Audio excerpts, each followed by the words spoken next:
Hey guys, welcome back to my channel. Welcome back to summer special recipes episode 3. ఈ summer అంటేనే మామిడికాయలతో పులిహోర ఎలా చేయాలో ఈ వీడియోలో చూద్దాము. ఈ పులిహోరని చాలామంది చాలా రకాలుగా చేస్తారు. నేనైతే ఇలా సింపుల్గా టేస్టీగా ఎలా చేయాలో ఈ వీడియోలో చూపిస్తాను. సో వీడియోని స్కిప్ చేయకుండా స్టార్టింగ్ నుంచి ఎండ్ వరకు చూసేయండి. ఫస్ట్ అయితే పులిహోర రెడీ చేసుకోవడానికి మనం ముందు రైస్ని మనకి ఎంత క్వాంటిటీ కావాలో అంత మంచిగా వాష్ చేసుకొని వాటర్ పోసుకోవాలి. రెగ్యులర్గా బియ్యం ఉండేదానికంటే కొంచెం పలుకుగా ఉండాలి కాబట్టి వాటర్ క్వాంటిటీ అనేది కొంచెం చూసి తీసుకోవడం బెస్ట్. దాంట్లోకి కొద్దిగా చిటికెడు పసుపు, కొద్దిగా ఆయిల్ వేసి ఇలా రైస్ని అయితే వండేసి పక్కన పెట్టుకోవాలి. రైస్ అవగానే మనం ఇలా ఫ్యాన్ కారబెట్టేస్తే పుల్లలుగా అన్నం అనేది మెత్తబడకుండా ఉంటుంది. ఇంకా ఇప్పుడైతే మనం తీసుకున్న రైస్ క్వాంటిటీ బట్టి మ్యాంగోస్ తీసుకోవాలి. నేను ఇక్కడ 2 మీడియం సైజు పీల్ చేసేసుకొని గ్రేట్ చేసి పెట్టాను. మామిడికాయ ఎప్పుడైనా సరే ఇలా చిన్నగా గ్రేట్ చేసుకుంటే పిల్లలు కూడా చక్కగా తినేస్తారు.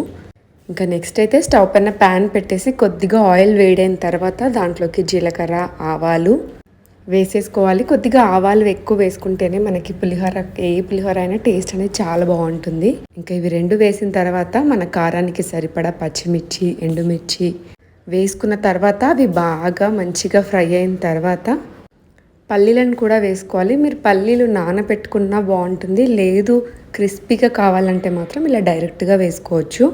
పల్లీలు వేసిన తర్వాత 3 నుంచి 4 నిమిషాలు మంచిగా ఫ్రై అవ్వాలి. పచ్చివాసన పోయేంత వరకు క్రిస్పీగా అయిన తర్వాత నెక్స్ట్ కరివేపాకు కూడా వేసుకొని ఒకసారి బాగా కలిపేసుకోవాలి. పులిహోరకి ఖచ్చితంగా కావాల్సింది హింగ్ వేస్తేనే టేస్ట్ అనేది చాలా బాగుంటుంది.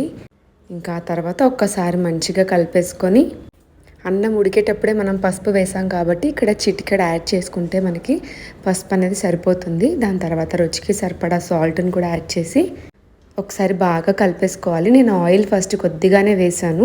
ఇక్కడ 1 టేబుల్ స్పూన్ నెయ్యిని అయితే యాడ్ చేస్తున్నాను. నెయ్యి తినని వాళ్ళు అది స్కిప్ చేసి ఫస్టే కొద్దిగా ఆయిల్ ఎక్కువ వేసుకుంటే సరిపోతుంది. ఇంకా నెక్స్ట్ అయితే మనం గ్రేట్ చేసి పెట్టుకున్న మామిడికాయ తురుమును కూడా వేసుకొని బాగా 5 మినిట్స్ వరకు అయితే కలుపుతూనే ఉండాలి. ఇది మంచిగా ఫ్రై అయిన తర్వాత నేనైతే ఇక్కడ మెంతులు, జీలకర్ర ఇవన్నీ కూడా మంచిగా రోస్ట్ చేసి పొడి చేసి పెట్టుకున్నాను. అదొక 1 టేబుల్ స్పూన్ అయితే యాడ్ చేస్తున్నాను. ఒక మంచి ఫ్లేవర్ ఇస్తుంది ఇదైతే. ఈ పౌడర్ వేయడం అస్సలు మర్చిపోకండి. ఈ పులిహోరలో ఇదే మెయిన్. నేను ఇక్కడ ఎలాంటి పౌడర్స్ కూడా మనం బయట తీసుకున్నవి అయితే ఏవీ యాడ్ చేయలేదు. ఒక్క 3 నిమిషాలు మంచిగా ఫ్రై అయిన తర్వాత స్టవ్ ఆఫ్ చేసేయాలి. ఇప్పుడైతే మనం ముందు రైస్ కలిపి పెట్టుకున్నాం కదా, దాంట్లోకి ఈ పోపు అంతా బాగా కలుపుకోవాలి. నేనైతే ఇక్కడ మొత్తం ఒక్కసారి అయితే కలపట్లేదు, కొద్దిగా వేసుకుంటూ కలుపుతున్నాను. మనం చిన్నగా గ్రేట్ చేసాం కాబట్టి అన్నానికి చాలా బాగా పట్టి మంచిగా పుల్లగా టేస్ట్ ఉంటుంది. పోపు వేసిన తర్వాత వేడివేడిగా కలుపుతుంటేనే మన అన్నానికి మంచిగా పడుతుంది. ఇంకా ఇలా కలుపుతున్నప్పుడే మనం ఒకసారి టేస్ట్ చేసి సాల్ట్ పడితే వేసుకోవచ్చు. ఇక్కడే పులిహోర చేసి పెట్టిన తర్వాత 1/2 అవర్ కానీ 1 అవర్ కానీ తర్వాత తింటే టేస్ట్ అనేది ఇంకా బాగుంటుంది.